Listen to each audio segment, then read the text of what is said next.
naman ako liniligawan eh. Siyempre, mahalaga ka din. Mula bata, ikaw na kasama ko.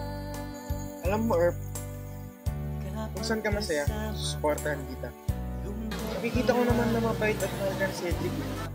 Huwag na huwag ka lang niya sasaktan dahil lagot yun sa akin. We know each other for a year now. And sobrang thankful ako kasi nagtiwala ako sa akin. Ikaw na lang nagpapasaya sa akin na ganito. I never been this happy. Sana bigyan mo ako ng pagkakataon na masaya. Tayong dalawa ay Siya ba ang pinagmamalaki mo? Llewellyn De Jesus? 19 years old? Nakatira sa maliit na bahay? Anong niliit ng pamumuhay mo? Siya namang nilaki na ambisyon mo. Gold digger. Ang walang sawa. Tulad naman parang ganito, di ba?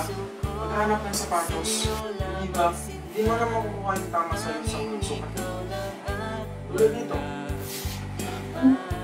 Pag pinilit mo lang, sasaktan ka.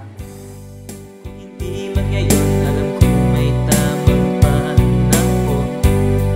Kung hindi bukas, alam kong may tamang oras. Ito'y pag-ibig Na tunay. Yes! I love you! Yes! Hiwalay na lang tayo.